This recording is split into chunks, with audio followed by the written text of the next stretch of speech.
तो हम लोग भगवत गीता के चौथे अध्याय के 7वें श्लोक की चर्चा करेंगे आज। देखिए, ये श्लोक तो शायद आप लोगों ने सुन रखा होगा, तो वह तो कोई कठिनाई नहीं है, लेकिन उसमें कुछ कुछ लोगों के संदेह होते हैं, तो उनकी चर्चा हम करने का प्रयास करेंगे। वो तो अर्थ तो बड़ा स्पष्ट समझ में आ रहा है, और आप लोग से मैं पूछूंगा कि अगर कोई ऐसा प्रश्न करता है तो उसका उत्तर आप लोग क्या देंगे। ठीक है। यदा यदा हि धर्मस्य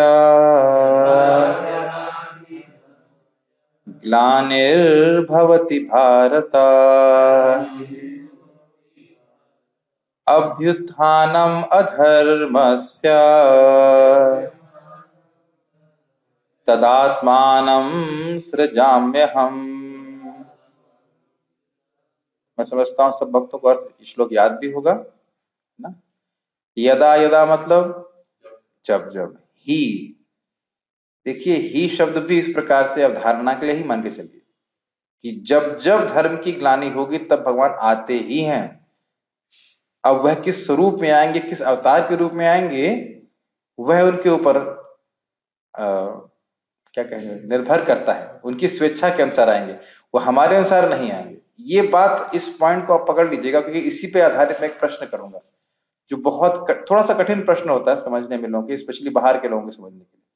तो ही शब्द है मतलब भगवान आते ही हैं, उनको पता है कि धर्म की ग्लानि कब हो रही है, और वह उस ग्लानि के अनुसार आते हैं। हमें को यहाँ पे हिंट दे रहे हैं, प्रश्न को फिर से पूछूंगा मैं। ठीक है। धर्मस्य ग्लानिर्भवति भारत, हे भारत, हे भरतवंशियों में श्रेष्ठ, हे अर्जुन, जब भी धर्म की ग्लानि होती है मैं आता हूं। अभ्युत्थानम अधर्मस्य, और अधर्म का अभ्युत्थान होता है, अधर्म बढ़ता है। तदात्मानम सृजाम्यहम्, तब मैं अपने शरीर की सृष्टि करता हूं। मैंने जानबूझ के कुछ गलत बोला है ताकि आप लोग ध्यान से मुझे करेक्ट करें। क्या गलत बोला मैंने इसमें, बताइए, माइक पे बताइए। शरीर की क्या सृष्टि, हाँ सृष्टि, वेदांत सूत्र, अरे पूरा समझाओ ना। सृजाम्य को मैं गलत तरह से भाई, सजान मतलब होता है सृजन करता हूँ, सृजन करता हूँ मतलब सृष्टि करता हूँ, तो उसमें गलत क्या है। हाँ, प्रकट्यामि कह सकते हैं, मतलब पिछले श्लोक में एकदम स्पष्ट बोल गया, भगवान ने बोला है कि मेरा दिव्य शरीर सनातन रहता है। तो यहाँ पे आप सजामे का अर्थ आप ये नहीं ले सकते कि मैं सृजन करता हूँ। वैसे एक इंटरेस्टिंग बात यह है कि हाँ, प्रभुपाद इस बात को लिख के समझाते हैं। तो यह चीज होता है, इसीलिए देखिए संस्कृत ज्ञान मात्र से व्यक्ति ठीक से नहीं समझ सकता, उसे परंपरा में ज्ञान प्राप्त करना होता है। तो हम आगे पढ़ते हैं। हे भरतवंशी, जब भी और जहां भी, प्रभुपाद इसको भी समझाएंगे, बहुत सुंदर बात। कुछ लोग कहेंगे कृष्ण केवल वृंदावन में ही होते हैं, एक्चुअली कृष्ण तो वृंदावन में अवतरित होते हैं, लेकिन भगवान, आप सारे भगवान बस भारत में ही होते हैं। इसके पीछे एक प्रश्न है। क्या प्रश्न है, या इनका संदेह है कि जिन जिन लोगों को आप भगवान, जो लोग आपके यहाँ पे आए उनको आप भगवान मान लेते हो, ये उन लोग का कहने का अर्थ होता है। समझ में आ रहा है। वो कहते हैं कि हर जगह कृष्ण और राम क्यों अवतरित नहीं हो रहे हैं, केवल भारत में ही हो रहे हैं। तो उनका कहने के पीछे अर्थ ये होता है कि जो लोग आए यहाँ पे महान कुल पुरुष हो गए, उनको अपने भगवान बना दिया। हमारी धरती पे क्यों नहीं आते भगवान। तो ऐसा नहीं है, यहाँ जब भी और जहां भी धर्म का पतन होता है और अधर्म की प्रधानता होने लगती है, तब तब मैं अवतार लेता हूं, भगवान बोलते हैं। लेकिन फिर आपको याद रखना होगा, जितनी आवश्यकता होती है उसके अनुसार भगवान या तो स्वयं आते हैं या फिर अपने किसी अवतार को भेजते हैं, कला को भेजेंगे, या फिर अपने किसी भक्त को भेजते हैं। लेकिन उद्देश्य जो है वो धर्म की स्थापना ही होती है। ठीक। गीता भूषण टीका, जब जब वेदों में वर्णित धर्म का ह्रास होता है, कौन से धर्म का, वेद धर्म, वेद में वर्णित, ये उस धर्म के ग्लानि के बारे में नहीं बोलते हैं भगवान जिसको हम अपने सबसे मान चुके हैं। प्रभु जी के लिए मैट मिल सकता है मेरे पास, पीछे है, दे सकते हैं ये, हाँ इधर बैठा, इधर बैठ सकते हैं। हाँ। तो वेद में वर्णित धर्म सच्चा धर्म है, बाकी सब इंग्लिश में कहूंगा सर्कमस्टेंशियल, और हिंदी में क्या कहा जाएगा उसको, संस्कृत में क्या कहा जाएगा, मतलब समय अनुसार क्या कहा जाएगा उसको।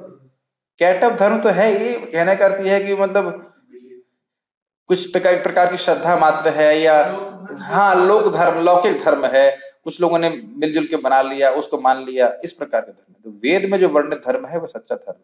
ठीक। तो जब वेद में वर्णित धर्म का ह्रास होता है और अधर्म का उत्थान होता है, अधर्म का अर्थ क्या है यहाँ पे फिर? जो वेद के विरुद्ध है वह धर्म है। आपके फोन में भी आया होगा, आप उसमें ग्रुप में देख सकते हैं। जो धर्म के विपरीत है, तब तब मैं स्वयं प्रकट होता हूं, आत्मानम सृजामि। आत्मानम सृजामि का अर्थ यह नहीं लेना चाहिए कि मैं अपने शरीर की सृष्टि करता हूं, क्योंकि भगवान के शरीर की शाश्वतता को पहले ही स्थापित कर दिया गया है, इसलिए मेरे अवतरण का कोई निश्चित काल नहीं है। इस लाइन को जरा समझने का प्रयास कीजिए। भगवान हमेशा है कि नहीं? शाश्वत है। अब भगवान यहाँ पे कह रहे हैं कि जब जब धर्म की हानि होगी, तो अर्थात जब जब धर्म की हानि हो गई तब तक भगवान अवतरित दे सकते हैं। भले ही भगवान का एक शेड्यूल समय है आने का, उसको प्रभुपाद जी तात्पर्य में समझाएंगे, लेकिन प्रभुपाद जी भी तात्पर्य में समझाते हैं कि ऐसा नहीं है कि भगवान उसी समय आएंगे, वो जब चाहे तब आ सकते हैं। ठीक, ये बात ध्यान रखना होगा।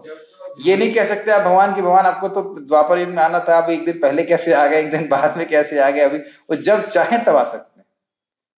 तो सिद्धांत क्या है, या क्राइटेरिया यही है कि जब जब धर्म की ग्लानि होती है। अब मेरा एक प्रश्न है, इससे पहले कि हम प्रभुपाद जी के तात्पर्य में जाएं, कि कोई आपसे प्रश्न करे, भाई अब इस समय इतनी धर्म की ग्लानि हो रही है, गाय कट रही है, ये हो रहा है, तो भगवान अवतरित क्यों नहीं होते?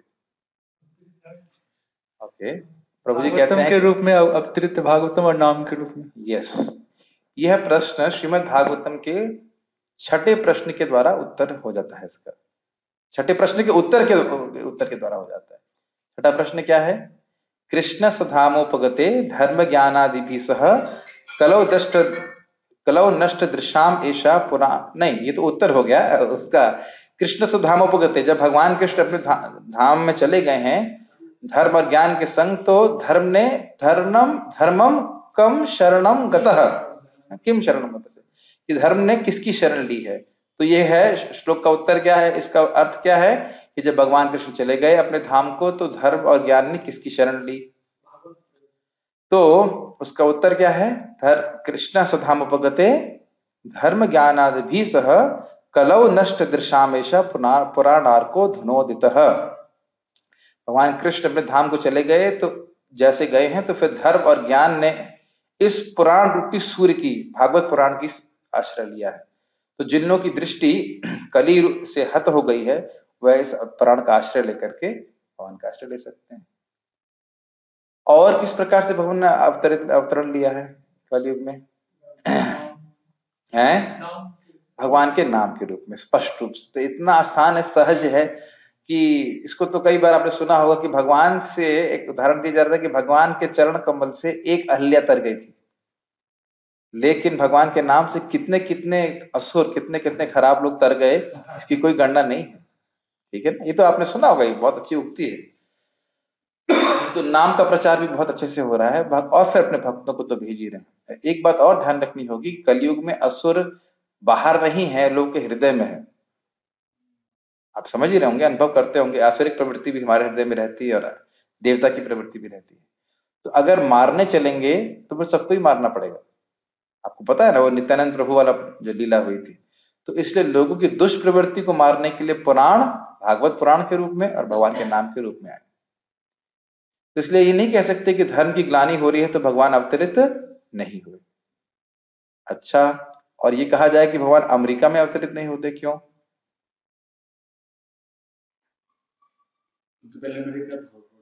नहीं, अमेरिका नहीं था ये नहीं कह सकते, उस स्थान तो था, उस रूप में नहीं था, अलग बात है, उस नाम से नहीं जाना जाता था, लेकिन हमेशा तो रहे ही हैं भगवान।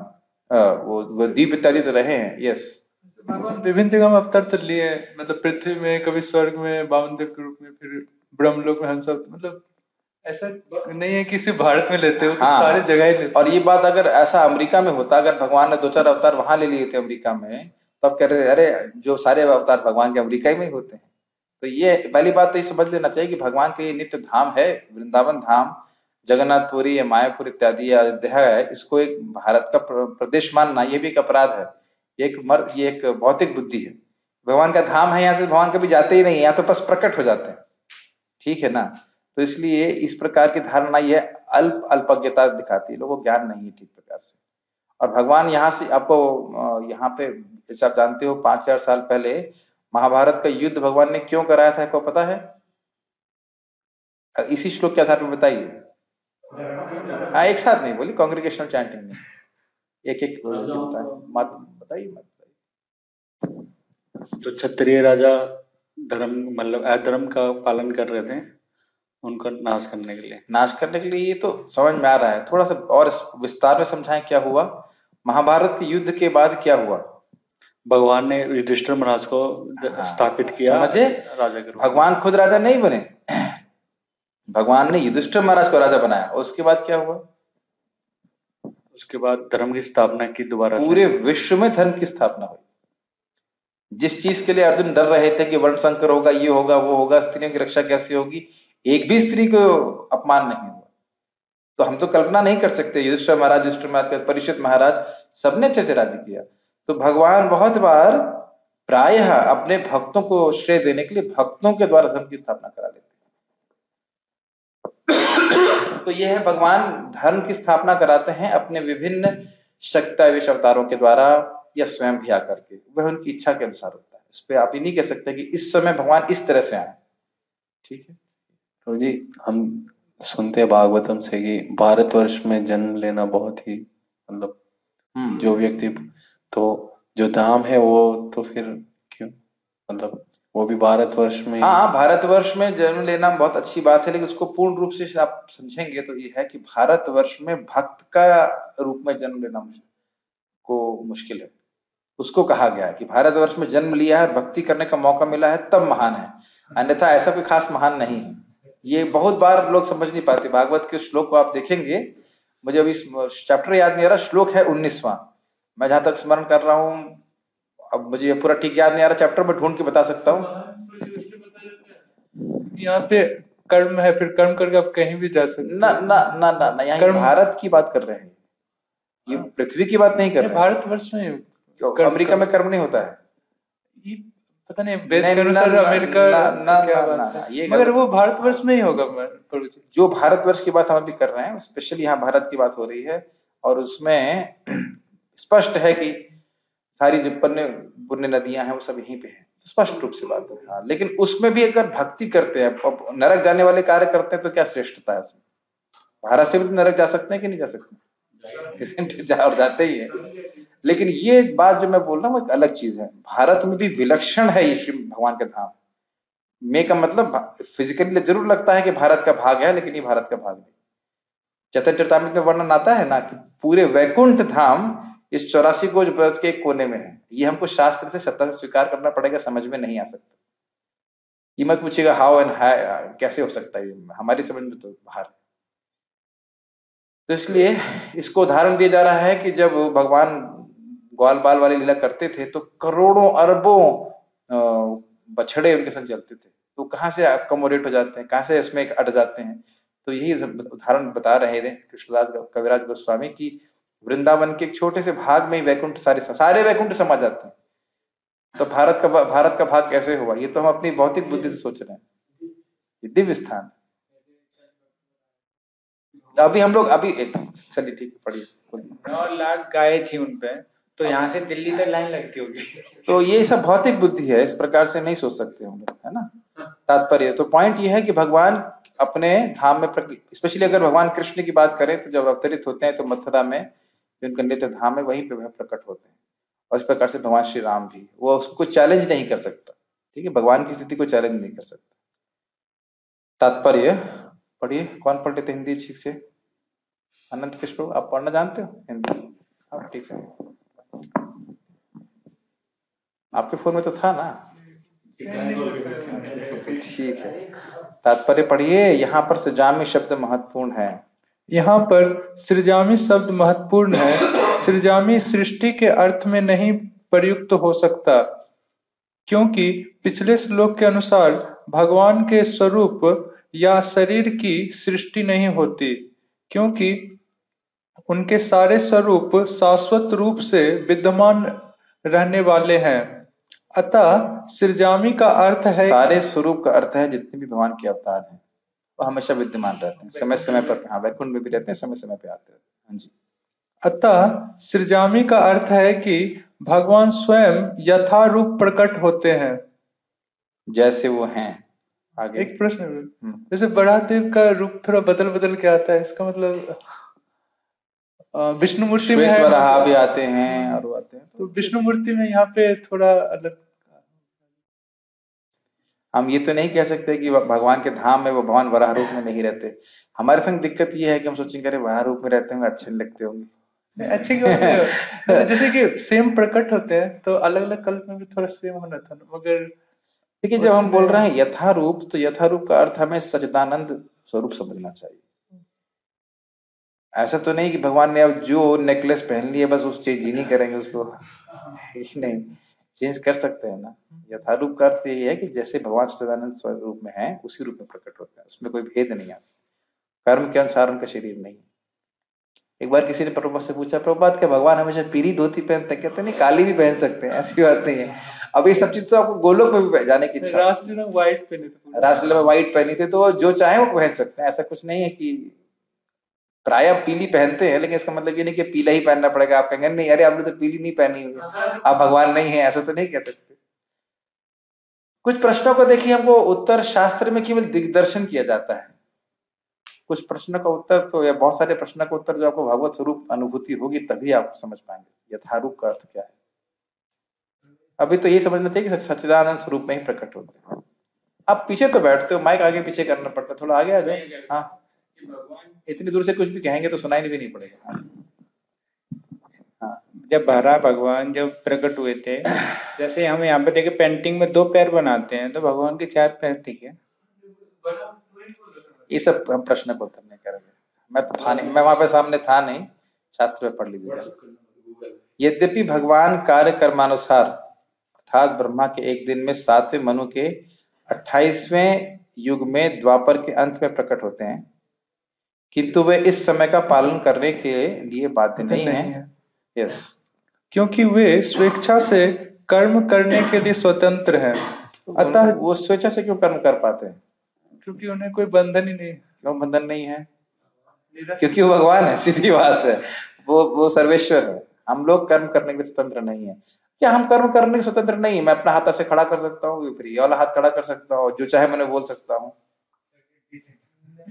कुछ भी कर सकता हूँ। स्वतंत्र बस इतना है कि माया, ये अंतरंगा माया बहिरंगा माया के अधीन है। देखिए भले ही हम अपनी इच्छा का प्रयोग करने के लिए स्वतंत्र हैं, लेकिन उसका जो फल आएगा उसके लिए स्वतंत्र नहीं है। वहां तो फिर अब ये नहीं कह सकते कि हमने उसका उपयोग कर लिया, अब हम देखिए हमसे हमारी तो मन नहीं था, हमने तो ऐसे कर दिया, अब हमको फल नहीं चाहिए, ये तो नहीं, फल तो फिर भोगना ही पड़ेगा। और जो अभी आने वाले आगे बातें 13-14 श्लोक में, कि पहले के जो किए गए कर्म हैं उसके अनुसार हमारी मनोवृत्ति भी। तो जब तक हम शास्त्र नहीं सुनते तो बड़े खतरे में हैं, क्योंकि जैसे पहले कर्म किए वैसे ही आगे कार्य करते चले जाए। भगवान वैसे ही प्रेरणा देते हैं, वैसे करो। बहुत डेंजरस है वो बातें, जब आएंगी तो बड़ी डेंजरस बात है। बट डेंजरस का मतलब बहुत भयावह है। पहले के जितने भी विगत कर्म है उसके अनुसार मैं कर्म करूंगा, अगर शास्त्र नहीं सुनता। इसीलिए शास्त्र सुनना बहुत जरूरी है, इसीलिए शास्त्र सुनना बहुत जरूरी है। अगर आप नियमित रूप से शास्त्र सुनेंगे तो रोज अपनी एक गलती जरूर नजर आएगी कि मैंने इस तरह से शास्त्र की आज्ञा का उल्लंघन किया। जैसे छोटा सा मैं बात बोलूंगा कि मैंने कुछ समय पहले एक भक्त पे गुस्सा किया, बाद में मेरे से क्षमा भी मांगी। आज ही मैं सुन रहा था, कोई और भक्त चला रहे थे प्रवचन, तो वो बता रहे थे कि भाई जिसने ये तिलक भी लगाया हुआ है उसका भी भगवान सम्मान करते हैं। व्योमासुर बार बार बछड़ों को लेकर जा रहा था, भगवान को पता था, फिर भगवान कुछ बोले नहीं क्योंकि बछड़े का वेश बना गया था। तो भगवान वेश का भी सम्मान करते हैं, पूतना वेश का सम्मान करते हैं। जो ब्रज में आप सम्मान करते हैं, तो बताइए जो भक्ति कर रहा है वो थोड़ी बहुत गलती कर देता है तो उसको हम डांट देते हो, कितना बड़ा अपराध है। तो आप कहेंगे अच्छा ये तो मुझे लाइसेंस मिल गया, आप तो प्रभु जी मुझे डांट ही नहीं सकते। अब डांटने की तो मेरी कोई खास इच्छा नहीं है, लेकिन मैं खाली बोल रहा हूँ कि अपनी गलतियां हमको, इसीलिए हम शास्त्र सुनना नहीं चाहते। मैं समझता हूँ अगर आप रोज प्रवचन सुनेंगे कोई ना कोई आपको गलती जरूर नजर आएगी, भगवान ऐसे प्रेरणा देंगे, नहीं तुम सोच रहे थे ऐसा कार्य ठीक है लेकिन देखो शास्त्र में ऐसा। तो इसलिए सुनना चाहिए। हम लोग कर्म करने के लिए स्वतंत्र नहीं है, ठीक है। बहुत तरह से भी उसको बोल सकते हैं। प्लस हम लोग को भगवान के ऊपर निर्भर हैं, प्रकृति पर निर्भर हैं। ऐसा नहीं कि मैं हाथ उठा रहा हूं तो मुझे पता है कि हाथ उठ कैसे रहा है, ये किसी को नहीं पता है। मैं बोल रहा हूं तो मुझे पता नहीं मैं बोल कैसे रहा हूं, पता है आपको? कुछ भी पता नहीं है। शास्त्र से तो आप बोल देंगे देवता कर रहे हैं, लेकिन वास्तवता हमको तो कुछ पता नहीं ना कि कैसे वाणी, कैसे हम सोच रहे हैं। सोचिए ना, हमारा जो ब्रेन है वो एक्चुअली जड़ पदार्थ है, उसमें सोचने की क्षमता कहाँ से आ रही है? ये सारे उसके तंतु कैसे काम कर रहे हैं, और हम ये भी जानते हैं कि सोचने की क्षमता उसमें नहीं है, लेकिन फिर भी वो कैसे कार्य कर रहा है कुछ भी पता नहीं ना। सब भगवान के द्वारा हो रहा है। खाना कैसे पच रहा है हमको तो नहीं पता, सब भगवान के द्वारा हो रहा है। तो हम कर्म करने में स्वतंत्र नहीं, स्वतंत्रता की इच्छा को त्यागना चाहिए, शास्त्र के अनुसार चलना चाहिए। ये बात बोलना चाहता हूँ, पढ़िए आगे। अतः जब भी अधर्म की प्रधानता तथा धर्म का लोप होने लगता है तो वे स्वेच्छा से प्रकट होते हैं। स्वेच्छा से मतलब वो नहीं, वो चाहते हैं कि धर्म का पालन हो, और कोई ना भी बुलाए तो भगवान प्रकट हो जाते हैं। जैसे कि हिरण्याक्ष के केस में ब्रह्मा जी समझ नहीं पा रहे थे कि क्या करना है उसका, तो भगवान अपने आप ही प्रकट हो गए। तो कभी कभी भगवान बिना बुलाए भी आ जाते हैं। और कोई उदाहरण याद आ रहा है जब भगवान बिना बुलाए जाते हैं? हाँ, ध्यान किए होंगे। हाँ, ये बात, लेकिन वो सोच रहे थे कि क्या समस्या है। गजेंद्र ने बुलाया था भगवान को हंसावतार का ही मैं सोच रहा था कि ब्रह्मा जी सोच रहे थे कि प्रश्न का उत्तर क्या होगा, और तुरंत भगवान वहां पे आ गए। मोहिनी अवतार को बुलाए थे लेकिन हाँ, इच्छा थी मोहिनी देखने की, लेकिन नहीं, लेकिन जब देवताओं और असुरों को करने आए थे तब उनको बुलाया नहीं गया था, तो वो अपने आप आई थी। हाँ, तब आ गई थी। तो इसलिए ये स्थिति है। धर्म के नियम वेदों में दिए हुए हैं, और यदि इन नियमों के पालन में कोई त्रुटि आती है तो मनुष्य अधार्मिक हो जाता है। श्रीमद् भागवतम में बताया गया है कि ऐसे नियम भगवान के नियम है। कौन सा श्लोक है? धर्मम तो साक्षात भगवत प्रणीतम। धर्म वही है जो भगवान के द्वारा दिया गया। यस, केवल भगवान ही किसी धर्म की व्यवस्था कर सकते हैं। वेद भी मूलतः ब्रह्मा के हृदय में से भगवान द्वारा उच्चारित माने जाते हैं। क्या प्रमाण है? तेने ब्रह्म हृदय आदि कव्य मुह्यन्ति यत सूर्य। तो जो ब्रह्म का ज्ञान है, यानी वेद का ज्ञान है, इतना कठिन है कि देवता भी मोहित हो जाते हैं। तो भगवान ने स्वयं इस ज्ञान को ब्रह्मा जी कहते हैं स्फुरित करा है। यस। अतः धर्म के नियम भगवान के प्रत्यक्ष आदेश हैं। धर्मम तो साक्षात भगवत प्रणीतम। भगवत गीता में आद्योपांत मतलब शुरुआत से अंत तक इन्हीं नियमों का संकेत है। देखिए, बहुत महत्वपूर्ण है हमारे लिए। हम में से वेद तो कोई पढ़ा नहीं है, न वेद पढ़ने की क्षमता है, लेकिन भगवान हमसे, इंग्लिश में कहेंगे एग्जैक्टली, हिंदी में क्या कहेंगे, स्पष्टतः अगर कहा जाए, वास्तविक रूप से क्या चाहते हैं, और भगवान उन 700 श्लोकों में एकदम स्पष्ट कर देते हैं। तो बहुत बुद्धिमान होगा कोई व्यक्ति जो भगवद गीता को अच्छे से पढ़ के समझ जाएगा। रामायण बीत गई, बता नहीं राम कौन है, कौन से साढ़ भी दे दिया मन मना मत वक्त। 700 श्लोक, सभी श्लोक समझा रहे हैं भगवान। जो श्लोक है उसमें भगवान बता रहे हैं। ठीक है, तो यह धीरे धीरे आपको समझ में आएगा। अभी आगे के 14वें श्लोक में आपको बहुत सारी बातें समझ में आएंगी कि भगवान कहना क्या चाहते हैं, और काफी रहस्य में है, पढ़िएगा। वेदों का उद्देश्य परमेश्वर के आदेशानुसार ऐसे नियमों की स्थापना करना है, और गीता के अंत में भगवान स्वयं आदेश देते हैं कि सर्वोच्च धर्म उनकी ही शरण ग्रहण करना है। वैदिक नियम जीव को पूर्ण शरणागति की ओर अग्रसर कराने वाले हैं। थोड़ा समझाइए इसको।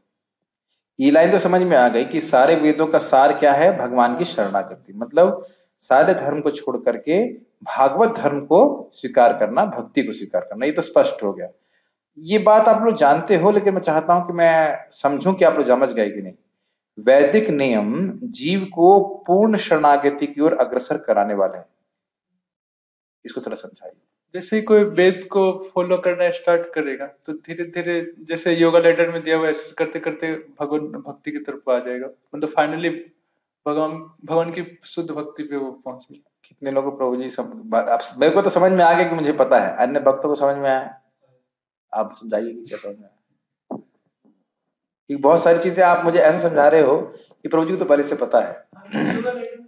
योगा लेटर शब्द यूज कर लिया तो गलत नहीं बोला है, लेकिन आप थोड़ा और नए व्यक्ति को समझाना हो तो कैसे समझाएंगे? जो वेदों के जो इंस्ट्रक्शन है उससे उसका पालन करते करते हम धीरे धीरे जो सार है उसका भक्ति, ये तो देखो बात वही हो जा रही है, कोई समझा नहीं पा रहा है ठीक से, किसी व्यक्ति को समझाना पड़ेगा ना, मालूम को नया व्यक्ति समझे कि हाँ। जैसे 3 तरह के वेद हैं, तमोगुण, सत्वगुण और नहीं, गलत। तमोगुण रजोगुण सत्वगुण में वेद नहीं है। वेद देखिए हर प्रकार के व्यक्ति के ऐसे लिए नियम बता रहा है। जो एकदम घोर तमोगुणी है वह भी अगर वेद के नियमों का पालन करना शुरू करता है तो इसका सिस्टम ऐसा है कि जो उस नियम को पालन करता है उसकी प्रगति अपने आप होती है। इसका हमारे भक्ति के जीवन में भी बहुत महत्व है। भक्ति में आप जिस स्तर पे हैं उस स्तर के नियम को ठीक से पालन करें तो अगले स्तर पे अपने आप इंग्लिश में कहा जाएगा प्रमोट हो जाएंगे, आपकी उन्नति हो जाएगी। समझ में आ रहा है? जैसे हम श्रद्धा के स्तर पे थे, कुछ अच्छा लग रहा था भक्तों का संग, तो श्रद्धा के द्वारा हमने क्या करते हैं, फिर साधु संग करते हैं। तो साधु संग करने से फिर क्या हुई, भजन क्रिया। भजन क्रिया से फिर क्या होता है, अनर्थ निवृत्ति। तो अब ऐसा नहीं कि हमें और कुछ करना है, अनर्थ निवृत्ति में हमें क्या करना होता है, सबसे महत्वपूर्ण है रोज करना होता है भक्ति, रोज रोज करना होता है, भले अच्छा लगे ना लगे। उससे नेक्स्ट स्टेप क्या जाएगा, निष्ठा। मतलब निष्ठा का मतलब रोज तो कर रहे हो, अब रोज अच्छा भी लग रहा है करना। 2 स्टेज में अंतर समझ में आया? नहीं समझ में आया? अनर्थ निवृत्ति में हम रोज करने का प्रयास कर रहे हैं, रोज हमको अच्छा नहीं लगता और यही करना है हमको, रोज रोज रोज रोज 16 माला का जप। कभी अच्छा लगे कभी नहीं लगे, कभी बहुत सारे विचार आएंगे कभी नहीं आएंगे, ऐसा होगा। ये अनुभव कर रहे हैं कि नहीं कर रहे, ये हो रहा है कि नहीं?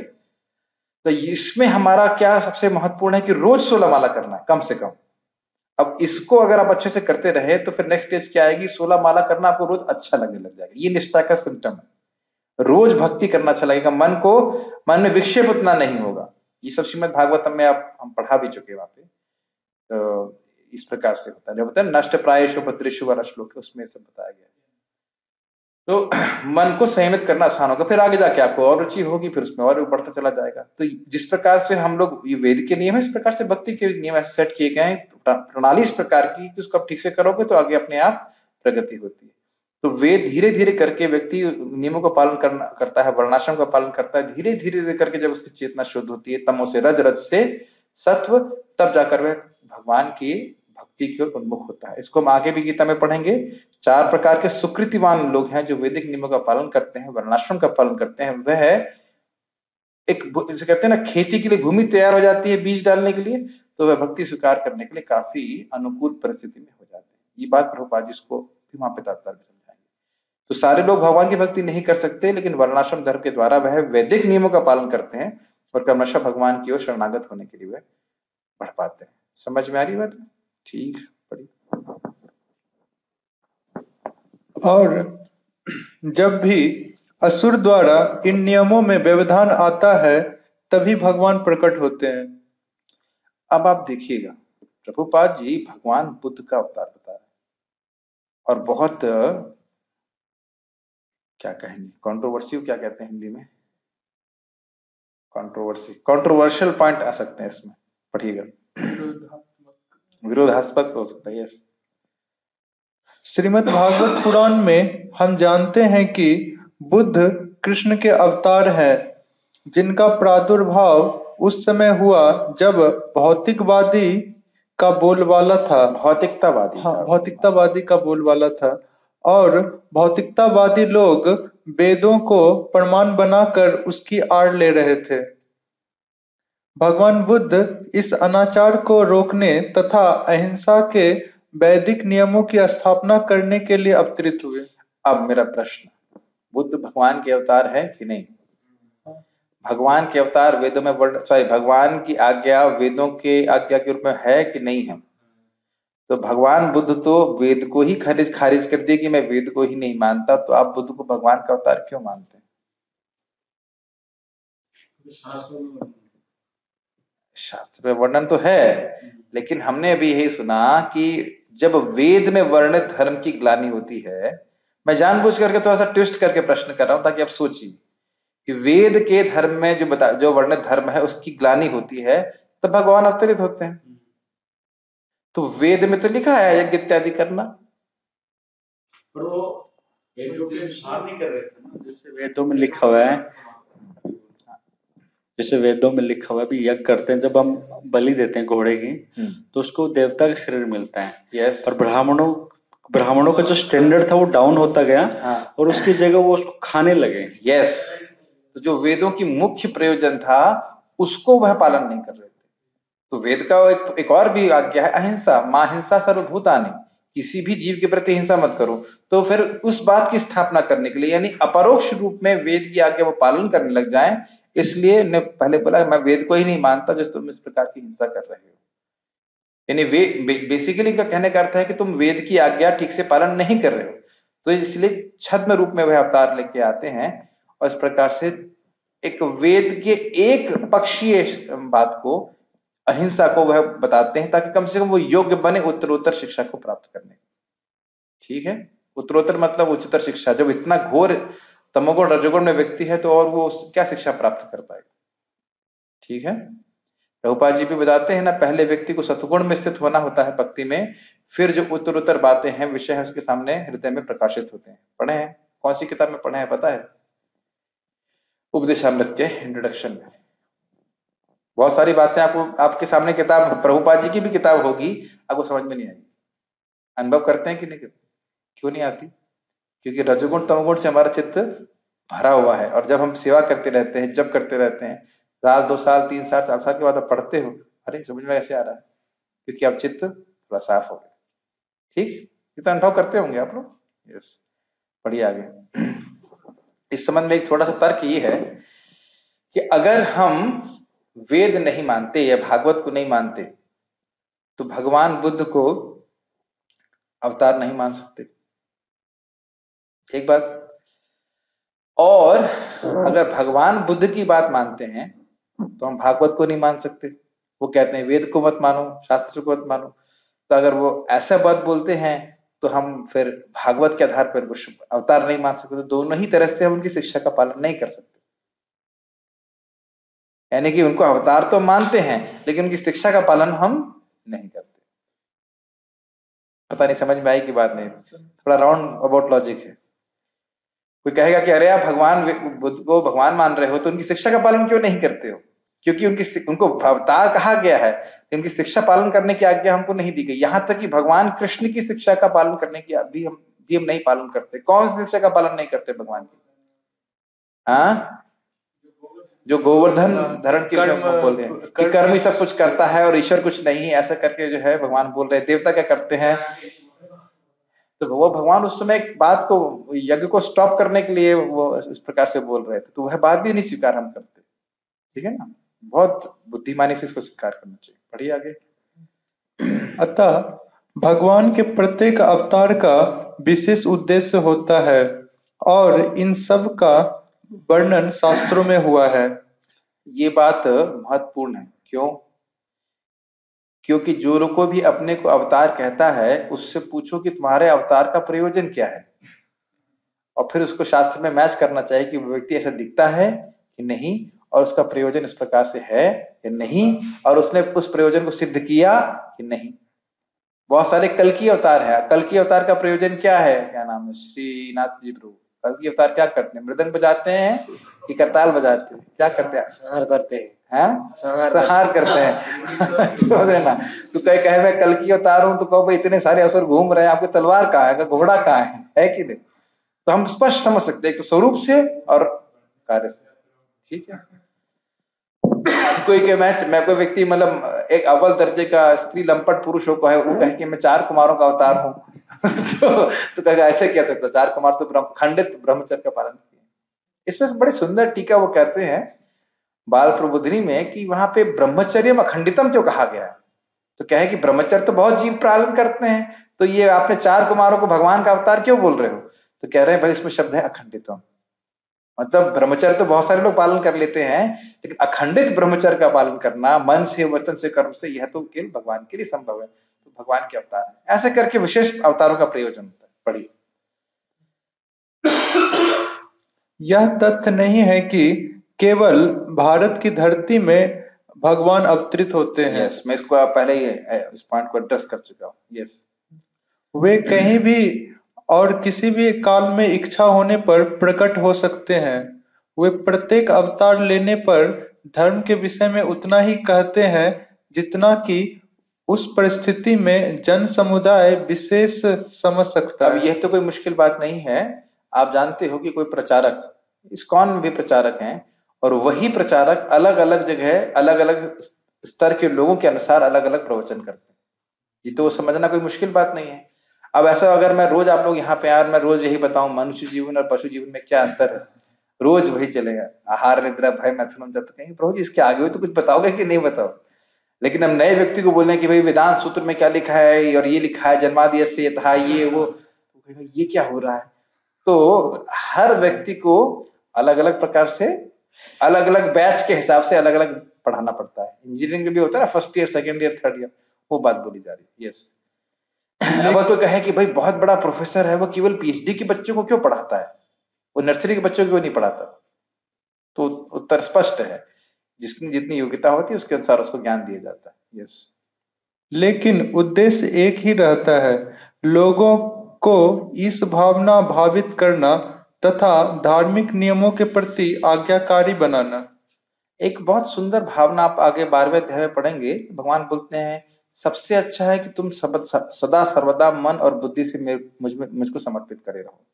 वो नहीं कर सकते तो साधना करो, वो नहीं कर सकते तो कर्म करो मेरे लिए, और ये नहीं कर सकते तो कर्म फल का त्याग करो। तो देखिए भगवान बड़े, क्या कहा जाए, एकोमोडेटिंग, मतलब बहुत विस्तार बुद्धि वाले हैं, विस्तार कहा जाएगा, हमें हिंदी तो नहीं पता समझ में आ रही इसकी। ब्रॉड माइंडेड मतलब उदार बुद्धि वाले हैं।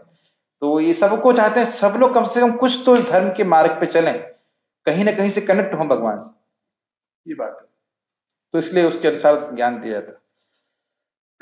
हाँ, कभी वे स्वयं प्रकट होते हैं तो कभी अपने प्रामाणिक प्रतिनिधि को अपने पुत्र या दास के रूप में भेजते हैं, या वेश बदल कर स्वयं ही प्रकट होते हैं। दास और पुत्र तो समझ में आ गया, वेश बदल कर स्वयं ही प्रकट होते हैं चैतन्य महाप्रभु। अच्छा, चैतन्य महाप्रभु के रूप में। और कोई अवतार जब भगवान वेश बदल के आए? भगवान श्री राम भी, क्योंकि वे अपने आप को एक सामान्य क्षत्रिय की तरह प्रस्तुत करते हैं। ऐसे तो अपने स्वरूप को प्रकट कर रहे हैं, लेकिन ऐसे भगवान के रूप में नहीं आते। मेरी बात समझ में आ रहा है? बहुत से लोग समझ नहीं पाते, भक्त नहीं होते तो समझ नहीं पाते कि वह तो भगवान है। जैसे आप जानते हो माता सती भी नहीं समझ पाए थे। ऐसे तो भगवान के ही रूप में आ रहे हैं, मैं नहीं कह रहा कि इनका रूप परिवर्तित है, लेकिन इवन चैतन्य महाप्रभु को सब लोग भगवान तो ना समझ पाए थे, जो भक्त थे वह समझ पाते। भगवत गीता के सिद्धांत अर्जुन से कहे गए थे, अतः वे किसी भी महापुरुष के प्रति हो सकते थे, क्योंकि अर्जुन संसार के अन्य भागों के समान पुरुषों की अपेक्षा अधिक जागरूक था। 2 और 2 मिलकर 4 होते हैं, यह गणितीय नियम प्राथमिक कक्षा के विद्यार्थी के लिए उतना ही सत्य है जितना कि उच्च कक्षा के विद्यार्थी के लिए। तो भी गणित उच्च स्तर तथा निम्न स्तर का होता है, अतः भगवान प्रत्येक अवतार में एक जैसे सिद्धांतों की शिक्षा देते हैं जो परिस्थिति के अनुसार उच्च या निम्न प्रतीत होता है। फिर से बुद्ध जी का अवतार समझ लीजिए। बुद्ध जी अहिंसा के बारे में बता रहे हैं, तो बिना अहिंसा किए, अहिंसा अर्थात जीवों पे कृपा किए, धर्म का मतलब क्या है? वह धर्म ही क्या हुआ जिसमें जीवों पे कृपा नहीं? आपको पता हो भगवान को संतुष्ट करने के 3 तरीके हैं, अगर आप जल्दी से संतुष्ट करना चाहते हैं। पता है नारद जी क्या कहते हैं? पहला, अपनी इंद्रियों पर संयम करना, दूसरा जीव को कृपा करना, और तीसरा जिस भी स्थिति में भगवान रखे उसमें संतुष्ट रहना। तो अगर ये 3 चीज करता है तो भगवान बहुत जल्दी संतुष्ट हो जाता है उसके ऊपर। तो जीवों पे कृपा करना ही बहुत बड़ी सेवा है भगवान की। शिव जी के संबंध में भी बोलते हैं सबसे बड़ी आराधना है भगवान की इस प्रकार से। तो यह बात तो कम से कम सीखो, उसके बाद आगे की बात सीखेंगे। जैसा कि आगे बताया जाएगा, धर्म के उच्चतर सिद्धांत चारों वर्णाश्रमों को स्वीकार करने से प्रारंभ होता है। अवतारों का एकमात्र उद्देश्य सर्वत्र कृष्ण भावनामृत को उद्बोधित करना है। मतलब ऐसे समझिए कि जो दबी हुई चिंगारी है आत्मा की भगवान की भक्ति के रूप में, उसे थोड़ा तो प्रज्वलित किया जाए। पूरा नहीं कर सकते, थोड़ा ही तो। मेरी बात समझ में आ रही है? हर जीव भगवान का दास है। उस स्थिति विशेष से, उस चेतना विशेष से वो कैसे ऊपर उठ सकता है, यह तो सिखाया जाए उसको। ये बात, ये आप लोग ना जब हम प्रचार करेंगे तो धीरे धीरे समझ में आने लग जाएगी। हर आदमी 16 माला नहीं करेगा, लेकिन उसको हम रिजेक्ट नहीं कर सकते। वो अपनी स्थिति विशेष से कैसे भगवान का नाम जप करते हुए प्रगति करे, तो ये देखना चाहिए। प्रभुपाद जी अपने तात्पर्य में बताते हैं, हर व्यक्ति तुरंत भगवत धाम नहीं जा सकता, लेकिन कम से कम मुक्ति के मार्ग पर चलना तो शुरू करे। ठीक है ना? यस। परिस्थिति के अनुसार जो लोग इस प्रवचन को सुनेंगे उनके लिए इनको ये सोचना नहीं चाहिए कि मैं बोल रहा हूँ कि 16 माला नहीं करना चाहिए। अच्छा, अब तो मैं मुक्ति के मार्ग पे नहीं, मैं भोग करूंगा अभी तो मैं, फिर क्योंकि अगला जन्म में भी माँ के गर्भ से जाना पड़ता है, बड़ा कष्ट होता है, उसको समझ लेना चाहिए। लेकिन अगर किसी से नहीं हो रहा है, आप कितना भी कहिए तो वो कहेगा हाँ भाई मैं एक ही माला करूंगा, या कहेगी मैं 2 माला कर सकती हूँ, ऐसे करके। वो भी बहुत है, कुछ लोगों के लिए वो भी बहुत है। नाम उच्चारण हो रहा है। मैं खाली ये बोलना चाह रहा था महाराज की उक्ति को कि जिसकी जीभ से हरि नाम उच्चारण हो रहा है जो बहुत श्रेष्ठ है। आज एक वक्त से बात हो रही थी, बोले अरे वो ब्रह्मचारी तो बस खाली जप करता है और तो कुछ करता नहीं। मैंने आपकी लड़की कितना जप करती है? अरे 2 कर रही है, भी आगे और करेगी, हमने करा लो 2 से। अरे वो भी बहुत फंसी हुई है, ये है वो है। हमने कहा ऐसा कोई फंसा हुआ नहीं, टीवी नहीं देखते लोग 2 घंटा। लेकिन इस सबके लिए संभव नहीं है कि हर सबके संभव नहीं का मतलब ऐसा नहीं करने में कठिनाई है, लेकिन चेतना अगर उस लेवल की नहीं है तो व्यक्ति नहीं कर पाएगा, है ना? फिर कहना बहुत आसान होता है। तो भगवान का जो नाम उच्चारण कर रहा है वो सम्माननीय है। पढ़िए आगे। परिस्थिति के अनुसार यह भावनामृत प्रकट तथा अप्रकट होता है। ठीक है, स्पष्ट है। परिस्थिति मतलब सिचुएशन, देश विशेष में और व्यक्ति विशेष के अनुसार ये भावना प्रकट होती है। कोई प्रश्न है? स्टॉप है। श्रीमद् भगवद गीता की जय। श्रील प्रभुपाद की जय।